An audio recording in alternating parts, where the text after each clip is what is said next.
George, firstly, let's talk about the new album, Abbey Road. I'd like to sort of run through the tracks and ask you how you feel about them. Anything at all that comes to mind. Let's start with the first one, Come Together. Come Together was one of the ones, one of the last ones to be recorded, one of John's songs. You know, John was in an accident, so he was off for a period of time, and then when he got back, which was only a week or so before we finished the album, we did this one. So I think he wrote it only a month or so ago, so it's very new. And it's sort of 12-bar type of tune, and it's one of the nicest sounds we've got, actually. Nice drumming from Ringo, and it's sort of a up-tempo, I suppose you call it, a rocker beat, a boogie. Something is a song of mine I wrote towards the end of the Beatles album, you know, the White Album. I wrote it as we were still recording that album, but I never finished it off. I could never think of words for it. And also because there was a James Taylor song called Something in the Way She Moves, which is the first line of that. And so then I thought of trying to change the words, but they were the words that came when I first wrote it. So in the end, I just left it as that and just called it Something. And actually, I think Joe Cocker's recorded this song. Oh, yeah. Because when I wrote it, I imagined somebody like Ray Charles doing it. It's, you know, that's how the feel I imagined. But because I'm not Ray Charles, then, you know, I'm sort of much more limited in what I can do. Then it came out like this. It's nice. It's probably the nicest melody tune that I've written. And Maxwell's Silver Hammer is just something of Paul's, which we've been trying to record it. We spent a hell of a lot of time on it, and it's one of those instant sort of whistle along tunes, which I don't know, some people will hate and some people will really love it. You know, it's more like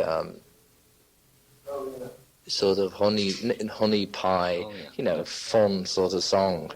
But it's pretty sick as well, though, because the guy keeps killing everybody.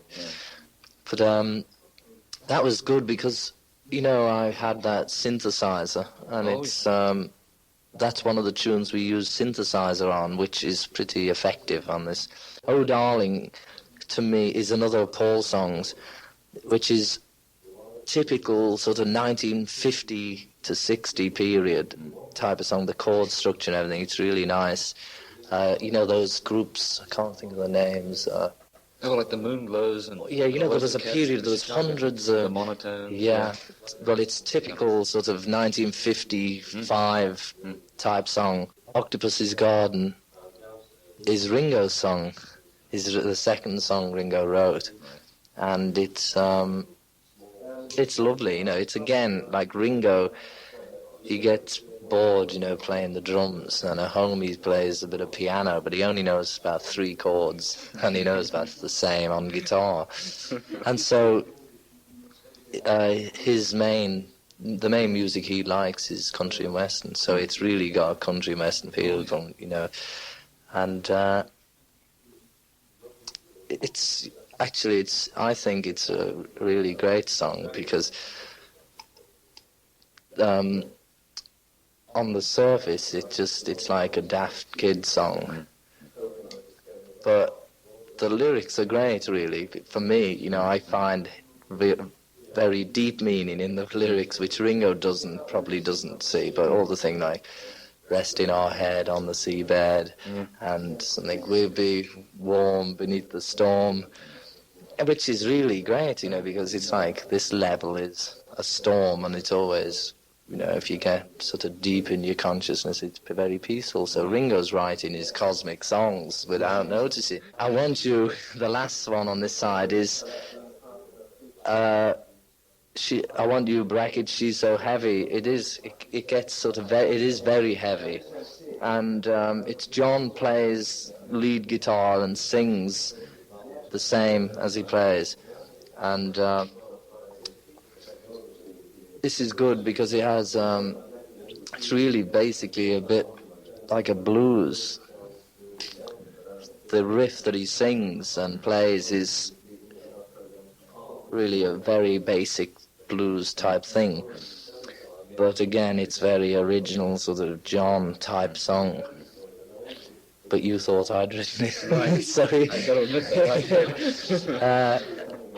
And the middle bit's great. John has an amazing thing with his timing.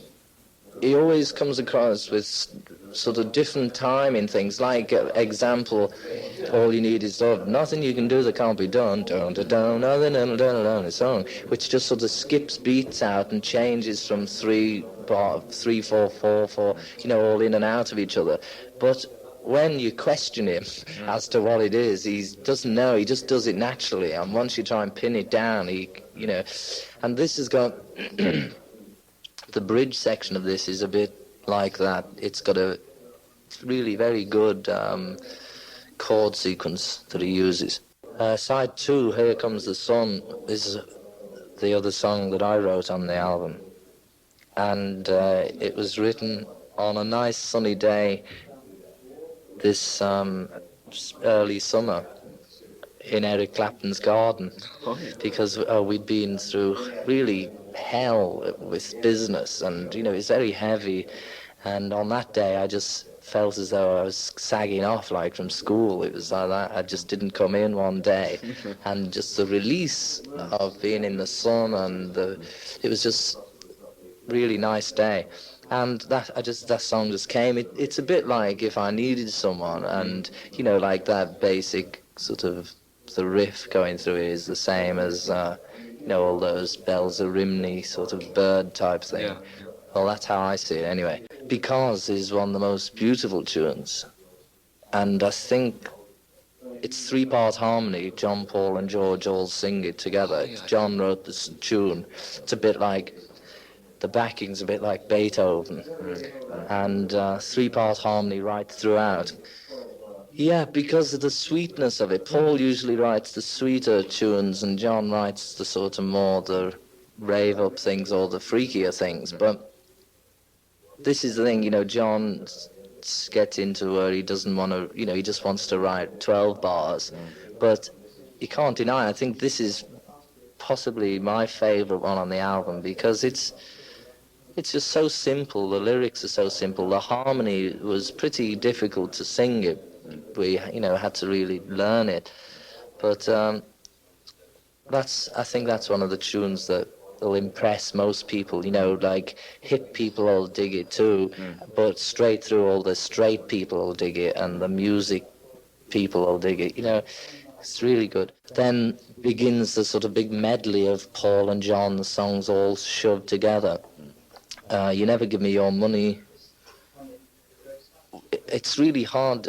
You have to hear this, because it does like 2 verses of one tune, and then it goes, the sort of bridge of it is like a different song altogether. Sun King is a bit of sort of John's thing, which has got a funny bit. It's like, I think John called this one Lost Paranoia. Me and Mr. Mustard, John wrote, and Polythene Pam, I think he wrote both of those in India about 18 months ago. Came in through the bathroom window is very good song of Paul's, with good lyrics. It's really hard to explain what they're about. Golden Slumbers is another very melodic tune of Paul's, which is very nice. Carry That Weight is as if it's part of Golden Slumbers. In fact, Carry That Weight keeps coming in and out of it different times, and the end is just the end. It's just a little sort of sequence which ends it all, and you really have to hear all that.